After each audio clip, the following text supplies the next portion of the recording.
Welcome to Making Conversations Count, the podcast that brings you business leaders who are willing to share their pivotal moments that have created a turning point in their life and career. We're hoping that these stories really do resonate with our listeners and you enjoy listening to them. Today, I have got Lizzie Butler in with me. Hello, Lizzie. Hello. Please introduce yourself and tell everybody how we met. Okay, hi Wendy, and hi listeners. I'm Lizzie Butler and I'm the owner and founder of LV Communication. Wendy and I first met on Jazz Greer's Business Connections, and I think we had all of about 5 minutes because that's how it works. And then we went on to have another conversation, which we set up just us, didn't we? We've never actually met in person.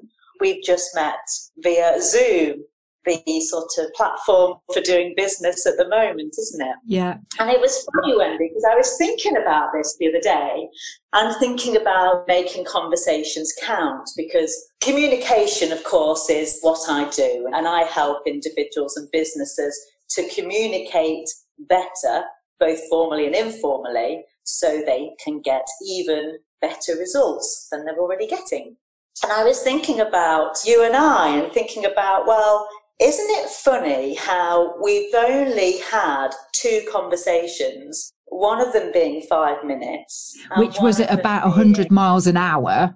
Because you're on the clock. And one of them being 50 minutes. Yeah. And I was thinking, we don't really know each other.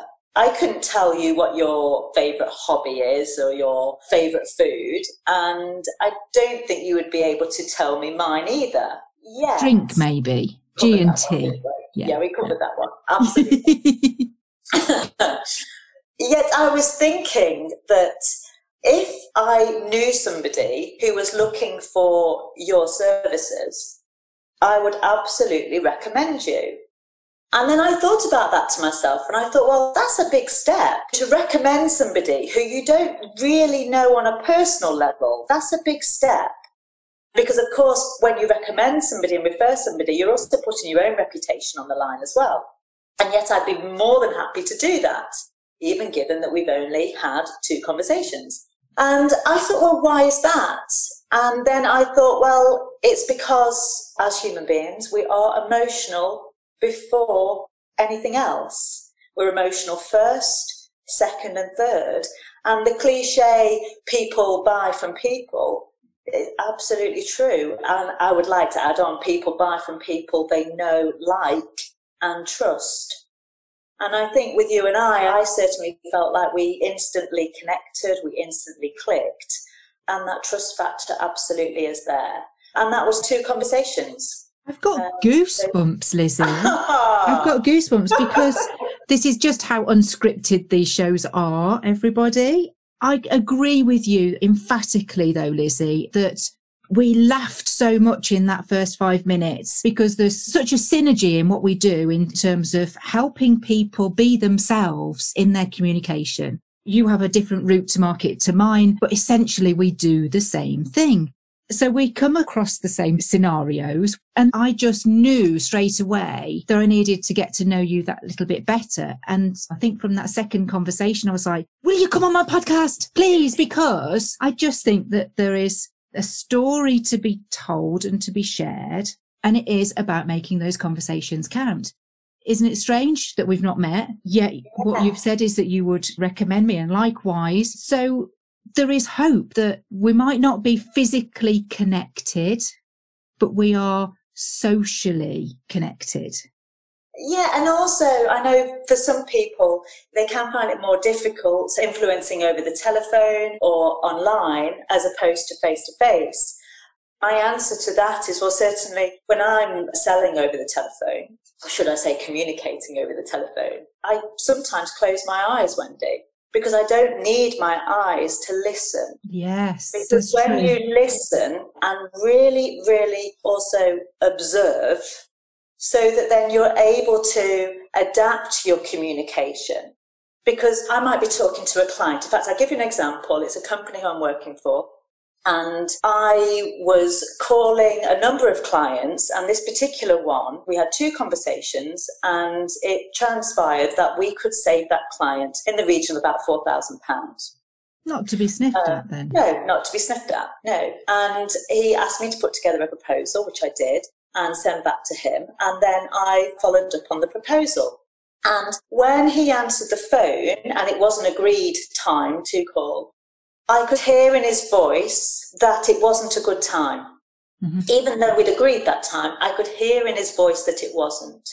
His tone was much higher, his pace was much quicker, suggesting to me that there were other things that he needed to work on at that time, and that I wasn't going to be able to meet my desired outcome. If you pressed it, You've got to be able to do that. And I have one phrase, which is, it's not about me, it's all about you. And you have to know and understand your audience and what's important to them and where they're at that particular time.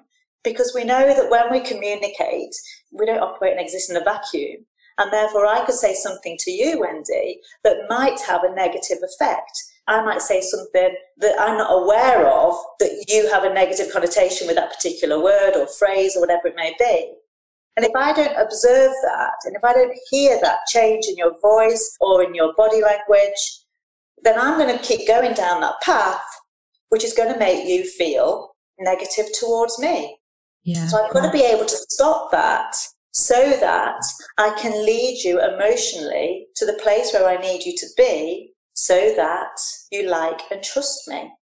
When we can get to that point, then I can begin to talk to you about whatever it is I want to talk to you about. Yeah.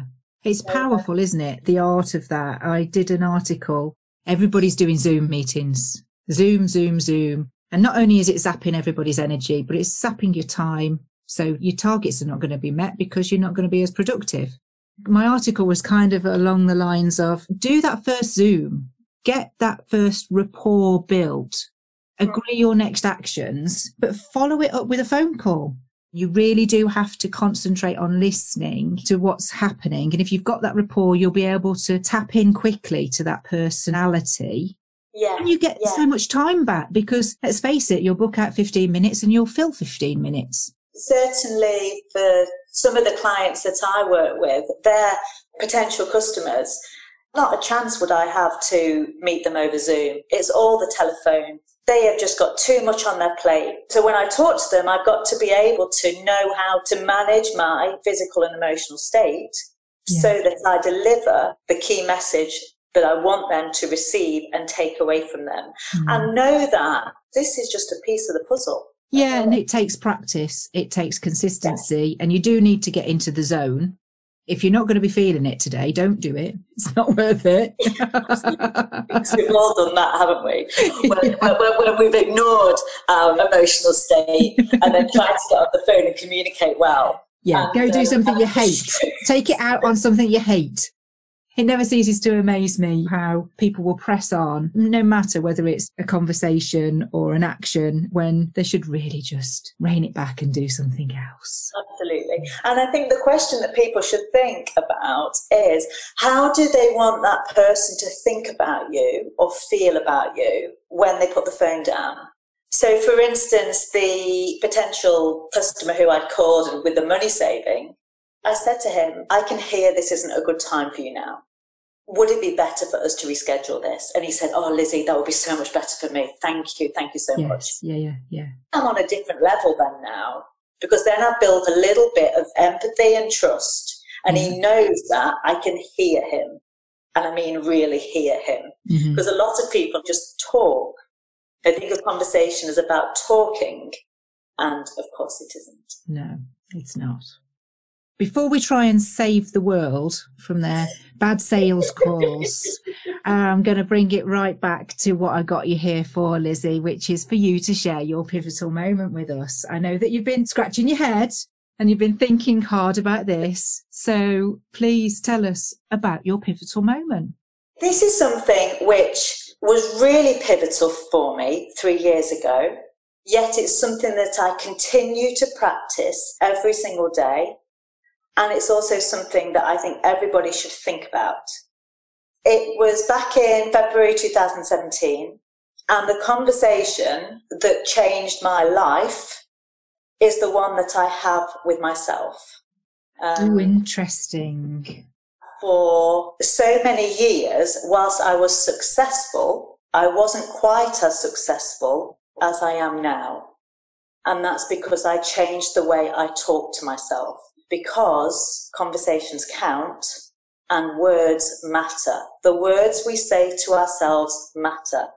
And prior to that, I was in fact very, very good at giving myself negative self-talk. I wouldn't expect many people to know or realise that. And that's because I gave them the version of me that was able to not show that. When I learned how to talk to myself in a very positive way, and I'm a numbers girl and I'm a process girl. Uh-huh. So if you have A is positive plus B is negative, it means you're going to get some sort of negative reaction. But if you can make them both positive, then you're going to get a positive reaction. And what I learned to do was to change my internal communication to all positives, which means that I always get positive results. And that's what I help people to do now. So, for instance, I'm working with, at the moment, 2 senior professionals who are going for incredibly senior promotions.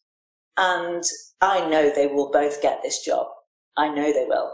They don't work together, by the way, it's separate companies. And the one thing that they feel is holding them back, which isn't true, by the way, is the self-talk. They have limiting beliefs that are holding them back. And even though on paper, if they look at what they've achieved and they look at their skills and their attitude and how they're able to meet and exceed the criteria, they have limiting beliefs. I don't deserve this. Why me? I can't do this. Oh, I can't get that. Oh, that can't be right for me. Oh, no. Well, I don't know. Oh, it's easier not to go for it. Going back to what you first said, in terms of you not being as successful as you are now, what does that success look and feel like? Because people measure success in different ways, and it doesn't necessarily have to be a salary. It could be a lifestyle or how you feel. Tell me Lizzie's version. Okay, well, the first thing is that I learned how to love myself again, because I'd fallen out of love with myself for many, many years. Something had happened in my life on a personal level. My grandma had died, and she's the most incredible lady. They're the backbone to us, aren't they? Oh, just wonderful, wonderful. And when she died, I told myself, so listen to my words, I told myself, meaning in my head, I told myself, this is too painful. You need to get busy, because I thought if I got busy, then I wouldn't have to deal with it. You just put it off. Yeah, because I couldn't grieve. And I remember just feeling sort of, well, nothing, because I couldn't allow myself to go there because it was going to be too painful and I didn't want to. So I made myself incredibly busy to the point where I didn't rest anymore, to the point where I developed fear of driving. I used to drive 600 miles a week. I couldn't drive on the motorway anymore. I used to feel as though the steering wheel was going to come off and the cars either side of me would crush me. I developed panic attacks. I developed an eating disorder. I developed all sorts of things. So those buried feelings were really desperate to try and get out. Absolutely. And in the end, my brain shut me down. And I had what I guess people would call now, I don't really like this word, a breakdown. I mean, I didn't break. Do you know what I mean? No, but snapped a little. Yeah, that's what I mean. It's same with the word panic attack. The word panic attack is never going to make people feel good about themselves, is it? Panic attack. Do you know what I mean? They're not great words, are they? No. I used to go for regular massage because I used to do a lot of driving and I was a bit of a one-arm driver, to be honest. So I used to have regular massage. I knew that she knew. Everybody else, the face was on, the filter was on. But I knew that she knew because I didn't tell anybody how I was feeling. I didn't tell my husband. I didn't tell anybody until the point where I couldn't keep it together anymore. And my brain did shut me down. There were days when I couldn't even form a sentence. That denial, though, I can see myself back in a situation similarly when I lost my dad nearly 13 years ago. Keep busy, busy, busy, busy, do it, sort it. And it wasn't until I was on a dog walk in the middle of nowhere and it just started to rain and it was the summer. It shouldn't have rained. and I just got soaking wet, and I was so furious with the weather. Yeah. And I broke down, and the first person I thought of was my dad. Yeah. And that was it. It was like the floodgates. Yeah. And it was about 6 years later. But it's one of those things, it was only really sort of like the last 18 months. The time in between, it was a great time. I had 2 more children in that time. It was a great, great time. It was just the last 18 months, my body just couldn't take any more. It needed to rest. Because when you started working in a process, which means no rest, because I told myself, you need to keep yourself busy, else you will be sad. So when your brain knows the process is don't rest, don't rest, don't rest, it sort of ricochets, you see. You can't stop it. Well, you're not recharging anything. You're not topping anything up. I went to the doctors. The doctor said, I have some antidepressants. I said, I'm not sad. I'm not depressed. I'm just tired. I'm just really, really tired. And I need to learn how to sleep again. I can't sleep. Yeah. And I said, they're not for me, thanks. I remember saying pills haven't got me here, they won't get me out. I just don't know how.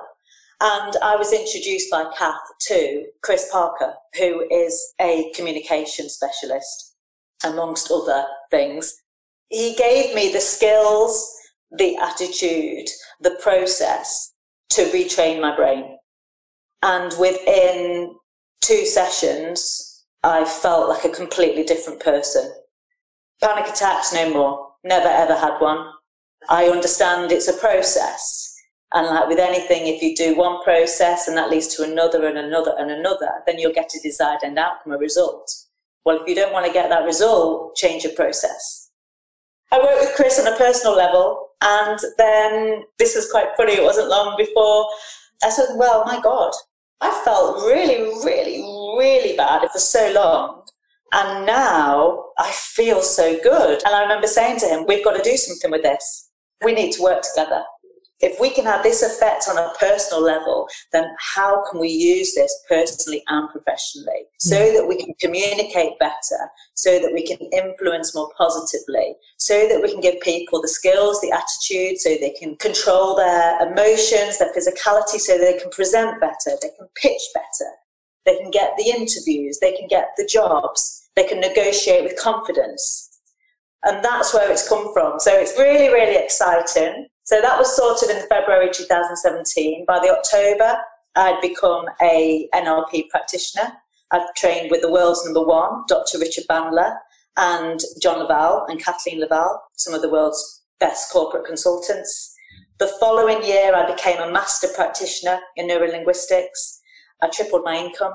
I do a lot of work for free as well. I think it's really, really important to give back. I've done some work up at the University of Derby, helping the BA Honours healthcare students, get them ready so that they can achieve their desired end outcome, which is whatever grade they're looking to achieve, and preparing them for when they leave. I'm also looking to work with West Park School. Our children go there, and the head there, Scott McGregor, is absolutely on track with people and performance. So I'm going to be doing some work there as well.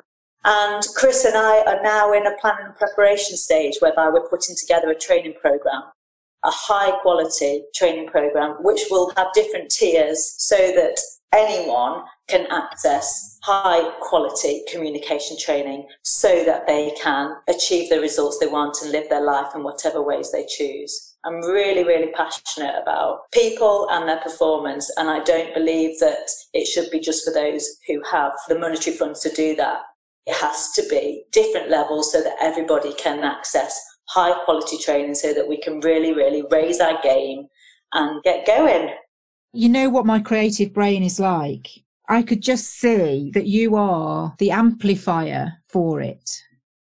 Because you've been, just say that. But because you've been through it and come out the other side, it's that passion, because you know it works. You don't just believe it works, you know it. Absolutely. So it comes from a much deeper place. And it is, and it's really, really powerful. I used to have a fear of presentations.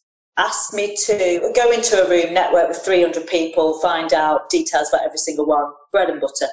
Easy peasy, I can do that. Stand me up in front of 5 people and ask me to present, I'd go to pieces because I wasn't able to use and manage my emotional state. It's that scrutiny. It's a different type of scrutiny that you're under, though, isn't it? It's about managing that as well. It is. And when you learn how to manage it, you increase your chance of success. I can only speak for myself. I know in my heart that if anybody came to you that had got a worry or an anxiety about anything in their role, when it comes to communication, they are in very, very safe hands. Lizzie, I can't thank you enough for sharing your story today. It's fascinating. I never know where it's going to lead. I'm sure the listeners are going to love it. If they want to carry on the conversation and reach out to you, Lizzie, where can they find you? On lizziebutler.co.uk. Feel free to visit my website or email me, which is lizzie@lizziebutler.co.uk. Brilliant, Lizzie. Thank you again. Listeners, don't forget to stay subscribed. You'll never miss a guest. We've got some crackers coming up for you too, just like we've had with Lizzie today. The place to go is www.makingconversationscount.studio/podcast. Thanks again for joining me, Lizzie, and we'll see you next time.